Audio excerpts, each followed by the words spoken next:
ডিসেম্বরের মধ্যে জাতীয় নির্বাচন হতে হবে বলে জানিয়েছেন বিএনপির ভারপ্রাপ্ত চেয়ারম্যান তারেক রহমান। সে লক্ষ্যে নেতাকর্মীদের প্রস্তুতি নেওয়ার আহ্বান জানিয়েছেন তিনি। বুধবার নয়াপল্টনে ছাত্রদল, যুবদল ও স্বেচ্ছাসেবক দল আয়োজিত তারুণ্যের সমাবেশে তিনি বলেন, অবিলম্বে তরুণদের ভোটাধিকার ফিরিয়ে দিতে সরকারকে নির্বাচনী রোড ম্যাপ দিতে হবে। জনগণ ও রাজনৈতিক দলগুলোকে প্রতিপক্ষ না বানিয়ে ক্ষমতায় থাকতে চাইলে নির্বাচনে অংশ নেওয়ার আহ্বান জানান তারেক রহমান। কামরুজ্জামান রাজীবের রিপোর্ট। তারুণ্যের রাজনৈতিক অধিকার প্রতিষ্ঠার সমাবেশে হাজারো তরুণের এই সরব উপস্থিতি। গণতন্ত্র আর ভোটাধিকার প্রতিষ্ঠার বার্তা নিয়ে তরুণ সমর্থক আর হাজারো নেতাকর্মীর জনস্রোত গিয়ে মিলিত হয় বিএনপির নয়াপল্টন কেন্দ্রীয় কার্যালয়ের সামনে। সমাবেশ শুরুর আগেই তা পরিণত হয় জনসমুদ্রে।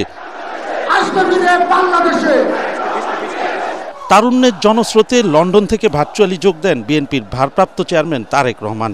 প্রধান অতিথির বক্তব্যে তিনি জানান, তরুণ জনগোষ্ঠীকে প্রাধান্য দিয়েই সব কর্মপরিকল্পনা তৈরি করছে বিএনপি। তা বাস্তবায়নে প্রয়োজন নির্বাচিত সরকার, কিন্তু অন্তর্বর্তী সরকার নির্বাচন নিয়ে টালবাহানা করছে। তাদের উদ্দেশ্য নিয়ে জনমনে সন্দেহ তৈরি হয়েছে। আগামী জাতীয় নির্বাচন অনুষ্ঠান নিয়ে মনে হয় এরই ভিতরে টালবাহানা শুরু হয়েছে বা চলছে। কথিত অল্প সংস্কার আর বেশি সংস্কারের অভিনব শর্তের আবর্তে ঘুরপাক খাচ্ছে আগামী জাতীয় নির্বাচনের ভবিষ্যৎ। এরই ভিতরে জনগণ বিশ্বাস করতে শুরু করেছে সংস্কার নিয়ে সময় ক্ষেপণের আড়ালে অন্তর্বর্তীকালীন সরকারের ভেতরে এবং বাইরে কারো কারো মনে হয় কিছু ভিন্ন উদ্দেশ্য রয়েছে। অভিযোগ করেন, আদালতের রায়ের প্রতি সম্মান না দেখিয়ে স্বৈরাচারী আচরণের পুনরাবৃত্তি করছে অন্তর্বর্তী সরকার। যারা আইনের প্রতি শ্রদ্ধা দেখায় না, যারা আদালতের নির্দেশকে অবজ্ঞা করে, তাদের কাছ থেকে আমরা কতটুকু সংস্কার আশা করতে পারি? গণতান্ত্রিক আমি জনগণ এবং গণতন্ত্রের পক্ষের রাজনৈতিক দলগুলোকে দয়া করে প্রতিপক্ষ বানাবেন না। যদি আপনাদের কেউ রাষ্ট্র পরিচালনায় থাকতে চায়, তাহলে সরকার থেকে পদত্যাগ করে জনগণের কাতারে আসুন, নির্বাচন করুন। অতীতে তত্ত্বাবধায়ক সরকারের ৩ মাসের মধ্যে জাতীয় নির্বাচন করার নজির রয়েছে উল্লেখ করে তারেক রহমান বলেন, ডিসেম্বরের মধ্যেই নির্বাচন দিতে হবে। ফ্যাসিবাদ মুক্ত বাংলাদেশে জনগণের সরাসরি ভোটে জনগণের কাছে জবাবদিহিমূলক, জনগণের কাছে দায়বদ্ধ একটি সরকার দ্রুত দেখতে চায়।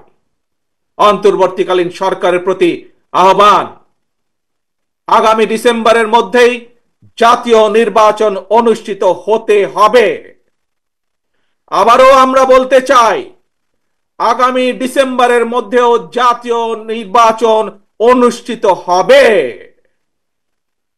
নতুন প্রজন্মের প্রিয় ভাই বোনেরা, আজকের এই সমাবেশ, প্রিয় দেশবাসী, আগামী ডিসেম্বরের মধ্যে আপনারা জাতীয় নির্বাচন অনুষ্ঠান যাতে অনুষ্ঠিত হয় তার প্রস্তুতি নিতে শুরু করুন। তিনি বলেন, জনগণই বিএনপির ক্ষমতার উৎস, তারাই তাদের ভোটাধিকার আদায় করে নেবে। দিল্লি নয়, পিন্ডি নয়, নয় অন্য কোন দেশ, সবার আগে বাংলাদেশ। কামরুজ্জামান রাজীব, এটিএন বাংলা, ঢাকা।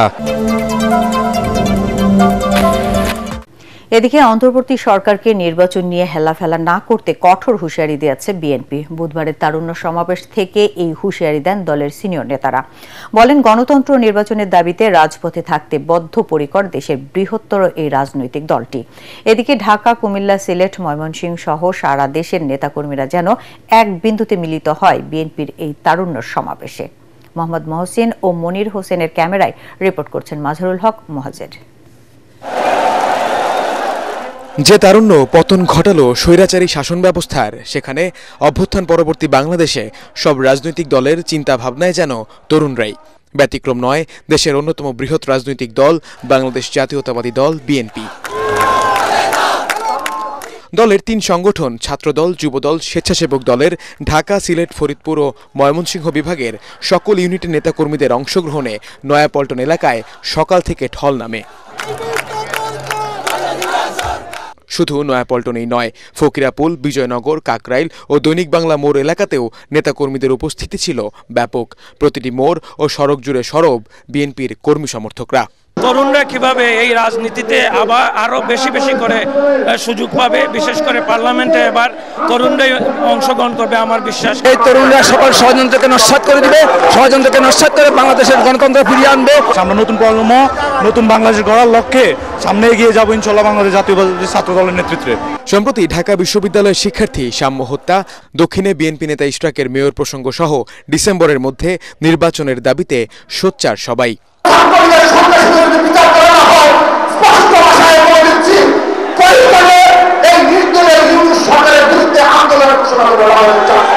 এই রাষ্ট্রের মালিক জনগণ, জনগণের কথায় কর্ণপাত করতে হবে, মানুষ ভোট দিতে চায়। মঞ্চে উপস্থিত দলের সিনিয়র নেতাদের চোখেও তরুণদের নিয়ে এক আকাশ স্বপ্ন। এক যুগেরও বেশি সময় ধরে নির্যাতন আন্দোলনের সব স্মৃতি তুলে ধরে তরুণদের কাছেই আগামী নেতৃত্ব দিতে চান তারা। আমরা কারো পদত্যাগ চাইনি, পদত্যাগের নাটক দেখেছে বাংলাদেশের মানুষ। আমরা সুস্পষ্ট জাতীয় সংসদ নির্বাচনের জন্য অতি অবশ্যই ডিসেম্বরের মধ্যে একটি রুটম্যাপ চেয়েছি। বিএনপির আগে কেউ সংস্কারের কথা বলে নাই, ওই সংস্কারের কথা বলে নির্বাচনের রোডম্যাপ পিছানো যাওয়ার কোন সুযোগ নাই। ওরা বলেন সংস্কার করবেন, সংস্কার করে নির্বাচন দেবেন। এই 9 মাসে যারা পারেন নাই, 9 বছরও পারবেন না, 90 বছরও পারবেন না।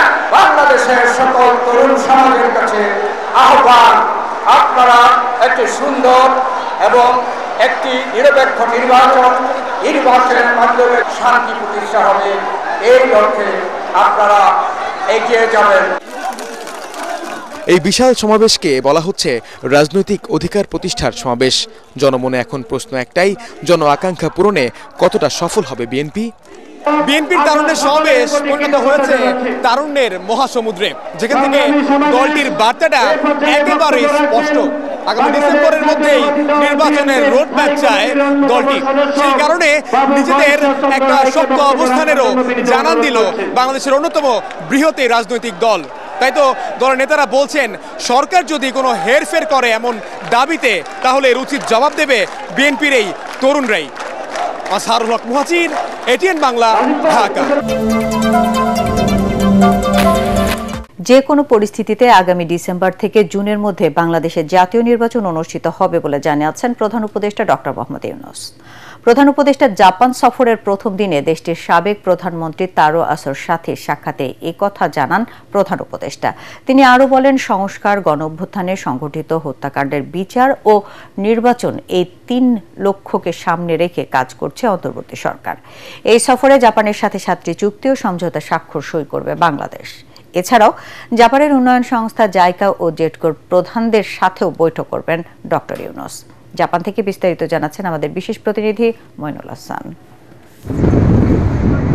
অন্তর্বর্তী সরকারের দায়িত্ব নেয়ার পর প্রথমবারের মতো বাংলাদেশের অন্যতম উন্নয়ন সহযোগী দেশ জাপান সফরে এলেন প্রধান উপদেষ্টা ডক্টর মোহাম্মদ ইউনূস। টোকিওর স্থানীয় সময় দুপুর 2টায় বিমানবন্দরে পৌঁছলে বাংলাদেশের রাষ্ট্রদূত সহ জাপান সরকারের প্রোটোকল অফিসার বাংলাদেশের সরকার প্রধানকে বিমানবন্দরে স্বাগত জানান। পরে ডক্টর ইউনূসের সাথে তার হোটেলে দেখা করেন জাপানের সাবেক প্রধানমন্ত্রী ও জাপান বাংলাদেশ ফ্রেন্ডশিপ পার্লামেন্ট ফোরামের প্রধান তারো আসো। বৃহস্পতিবার এশিয়ার সমস্যা সম্ভাবনা নিয়ে আয়োজিত নিক্কেই ফোরামের সম্মেলনে যোগ দেবেন প্রধান উপদেষ্টা। এর একদিন পর শুক্রবার দেশটির প্রধানমন্ত্রীর সাথে দ্বিপাক্ষিক বৈঠকের পাশাপাশি জাপানের একাধিক উন্নয়ন সংস্থার প্রধানের সাথেও ডক্টর ইউনূসের বৈঠক হওয়ার কথা রয়েছে। সফরের বিভিন্ন পর্যায়ে 7টি চুক্তি ও সমঝোতা স্মারক সই করবে দুদেশ। সফরের বিস্তারিত নিয়ে সংবাদ সম্মেলন করেন প্রধান উপদেষ্টার প্রেস সেক্রেটারি শফিকুল আলম। জাপানে আসার আগে প্রফেসর ইউনূস একটা টাস্ক ফোর্স করেছেন, জাপানে কিভাবে দ্রুত 1 লক্ষ লোক পাঠানো যায়। এখানে জাপানের খুবই স্কিল লেবারের খুবই শর্টেজ। এই 1 লক্ষ লোক যদি আমরা পাঠাতে পারি, এটা পরবর্তী আরেকটা ফ্লাড গেট ওপেন করবে। বাজেট সহায়তা হিসেবে $1 বিলিয়ন চাইবে বাংলাদেশ। এছাড়াও বাংলাদেশে জাপানের বিনিয়োগ বাড়াতে দেশটির ব্যবসায়ী ও প্রবাসী বাংলাদেশিদের সাথে আলোচনা করবেন ডক্টর ইউনূস। বাংলাদেশের সরকার প্রধানের এই সফরকে কেন্দ্র করে প্রবাসী বাংলাদেশিদের মধ্যে ব্যাপক উৎসাহ উদ্দীপনা দেখা গেছে।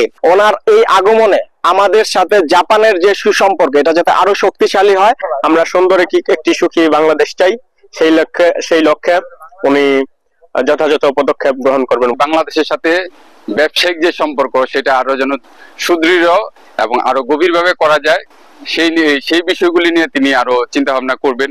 সফরে জাপানের একটি বিশ্ববিদ্যালয় থেকে সম্মানসূচক ডিগ্রি গ্রহণ করবেন প্রধান উপদেষ্টা। 4 দিনের সফর শেষে 31 মে দেশে ফেরার কথা রয়েছে প্রধান উপদেষ্টার। বাংলাদেশের অন্তর্বর্তী সরকার প্রধান ডক্টর মোহাম্মদ ইউনূসের জাপান সফরের প্রথম দিন ওনার সঙ্গে জাপানের সাবেক প্রধানমন্ত্রী তারো আসো সহ ব্যবসায়ী কয়েকটি প্রতিনিধি দল সাক্ষাৎ করেন। সেই সাক্ষাতে মূলত দুই দেশের মধ্যে ব্যবসা বাণিজ্য সম্প্রসারণের বিষয়ে যেমন আলাপ হয়েছে, তেমনি আলাপ হয়েছে জাপানের শ্রম বাজারে বাংলাদেশ আরও কিভাবে অবদান রাখতে পারে সে বিষয় নিয়ে। এর মধ্যে গুরুত্বপূর্ণ আলোচনা যেটি হয়েছে সেটি হচ্ছে বাংলাদেশের জাতীয় নির্বাচন নিয়ে। সেক্ষেত্রে ডক্টর মোহাম্মদ ইউনূস তার সরকারের যে প্রতিশ্রুতি রয়েছে এবছরের ডিসেম্বর থেকে আগামী বছরের জুনের মধ্যে যে বাংলাদেশে জাতীয় নির্বাচন অনুষ্ঠিত হবে সেই অঙ্গীকারের কথা পুনর্ব্যক্ত করেছেন। Moinul Hasan, ATN Bangla, Tokyo, Japan.